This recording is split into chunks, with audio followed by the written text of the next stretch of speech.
Krista here with you again today. And today I'm going to continue my usual talking, focusing more on narcissism, because I know that I still deal with it a lot in my daily life, in my daily routine, especially on the job of driving Amish. So, you know, I have to come right out and say and document on tape, because just how paramount it got last week, and as I delve further and awaken out of codependency and being a victim and just a survivor of narcissistic abuse myself,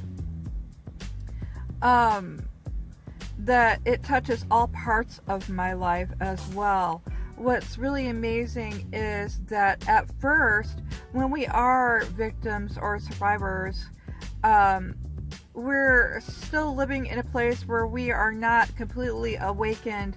that we are living a lifestyle, and everything in that lifestyle usually includes some sort of like a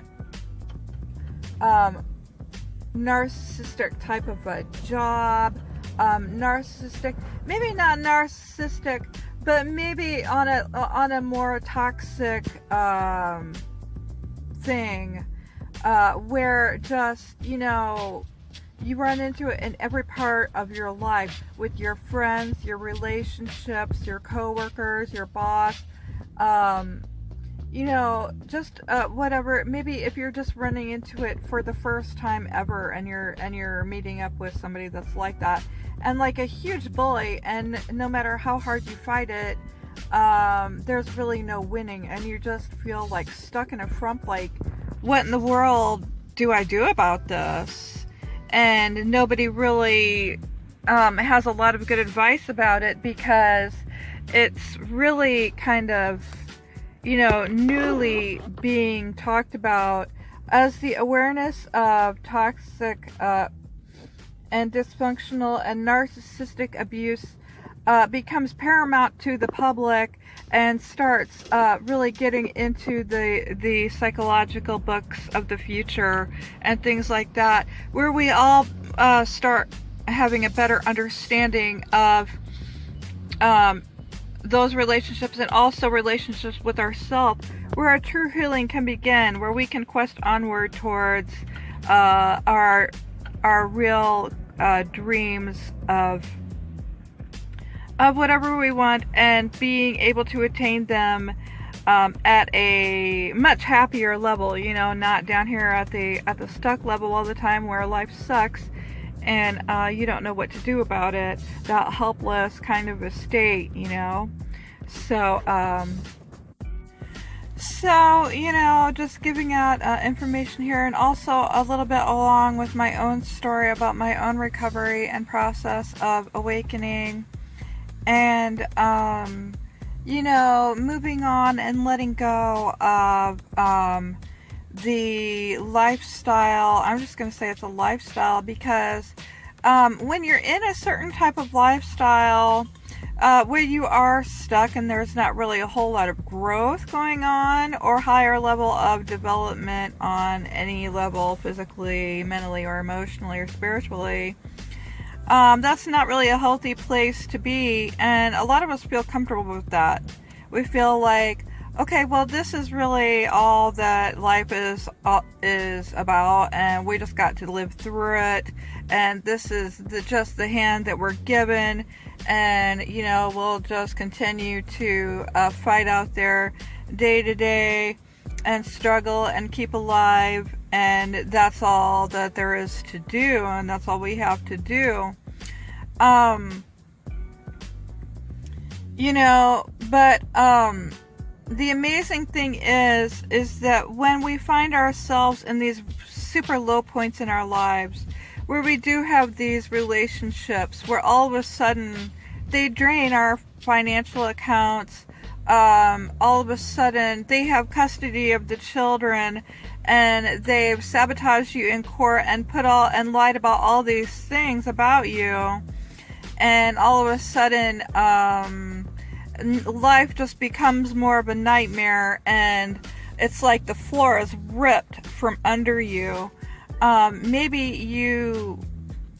are still in a relationship or dealing with that family or job or whatever, where you do feel like there's no escape, there's no way out, and you continue to do it, but all of a sudden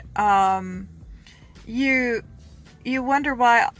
you have this huge compulsion that just grows for Xanax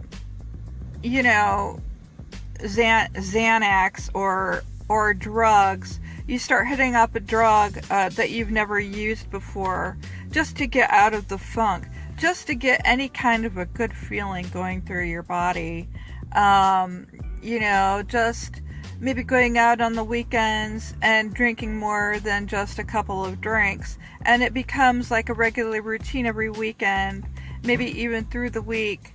you find yourself taking those extra pills or drinking that extra drink. Maybe you're having a fling with another person, you might be married or with someone, but all of a sudden you find yourself cheating on them just so you might find some kind of excitement, get out of that boredom. Maybe somebody is making you feel better about yourself. Anything to get away from that point in your life where there's not real, you are at this level in your life where everything around you is not very loving or kind or helpful, and it's all about them, and you have to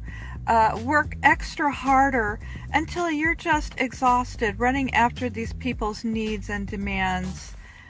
wherever that may be, until you lose focus and face with yourself. Maybe you're having somebody that's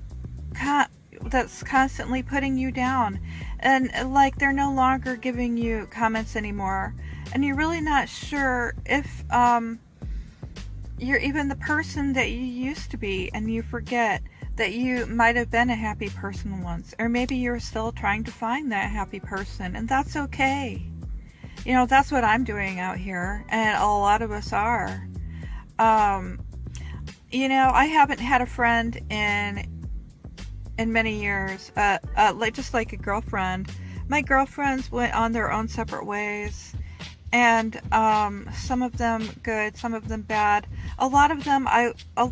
let go. They were, into their own thing, and if there is not that mutual connection there with a friend, there really isn't much of a real friendship there. Like, when you both can't meet each other in the middle, when there's no phone calling you on the other side and you always have to phone call them. Maybe you need to find a better set of friends. I live in a small town, and I really have to reach out during this time, during this crisis point in my life, where my kids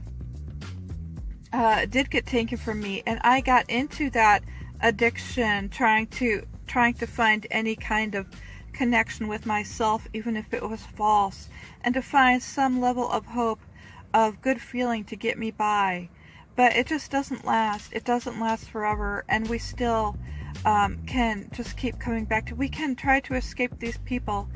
but when we will come back to a point where we oftentimes repeat it in another relationship, or we come to that point again within ourselves where we are just not unhappy, and we don't know how to get out of it. So it's really becoming unstuck. So maybe I repeat this in a lot of my videos, but it's so detrimental that you do find some kind of support. I have reached out. I went to a reach out, and I found new friends that support me as well, and that do that mutual thing. It's still hard to find, and friends are hard to find, but they're not impossible to find. Real friends, having a real, maybe going towards that real sense of accomplishment in your life, maybe writing those blogs for the first time, maybe doing something different, like getting a degree in journalism, writing articles for things that are the truth, maybe standing up for humanity and the rights of yourself and the rights of others. helping others in times of need, and maybe not always racing to when that abuser in your life starts saying, hey, I know we're no longer together, and maybe I left you, because that's what narcissists are good at. They're really good at discarding, especially when we do start standing up for ourselves. They might not be getting that support from us and that surge of source that they used to, that they need, where they constantly need to be validated by us. But when they cannot do that reciprocally, when we start doing that for ourselves more and more, and not constantly, taking and doing their every demand, and saying, well, maybe I need some time for myself for a while, or, when he's cheating on you or whatever, to step aside of yourself. And when they come back with this woe is me story, like, I lost my job, I'm homeless, I don't have any money, I'm now a drug addict or an alcoholic, I lost, they're just crying and down on their knees with you, just not to really take into consideration the fact that it's just another hoax to get you back into their control again, where they're constantly going to be brainwashing, manipulating, and have you jumping around and running around until you're completely exhausted, that you have no energy to even think about what your thoughts, feelings, or needs truly are. This is the point that they want to keep you at. So beware, I know a lot of times that what really hurts for me, and I was reading all about last night in this woman's blog articles that I just love, Kim Saeed, where she's again still goes through it herself, and she's a big lady on here that talks about narcissistic abuse and a big teacher of it. But she found herself again getting away from and separating,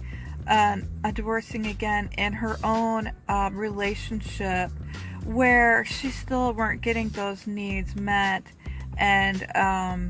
that she needed, that she needed to have more for herself, and maybe for herself to even grow bigger in her business, or whatever it was that she needed to grow even further up that happiness, satisfaction, ultimate higher purpose scale, where she needs to get to and be. Sometimes we do have to let things and people go,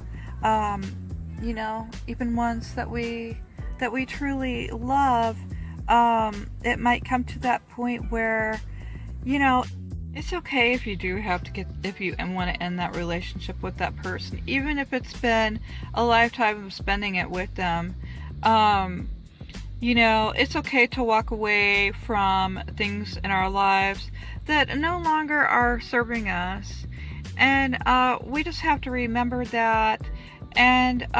just remember that you are important. And even if you do have children or people that follow you, if you're the boss of somewhere, you have to remember that that what you're doing, everybody else can learn from as well, and you can be a role model for them to live healthier, happier lives as well. So don't think that, even though it might hurt them and things, and they might not understand it, the only thing to do there is just try not to fight and argue with them, and just try more peaceful approach, and start again if you have to. Maybe start with a different business if that business fails. Start again, create something that you truly want and desire, something that really comes from your gut and makes you feel good, something that brings to you that feeling of just purpose and like a path, a new path, that you're setting for yourself, that is fun to, skip across. It's not the end of the world. A lot of times it is new beginnings, and a lot of times naturally the old people and the old things do start to fall away. It can be a very painful process. There has to be a grieving time. and a recovery time for yourself and maybe others included. But don't forget that we owe this to ourselves. We are not selfish, as some people would like to say, or greedy. We just want a true, fair life, and the more honest we can be with ourselves and one another, the faster we're going to get there. So, have a great day, and I hope you all have a blessed one. Peace.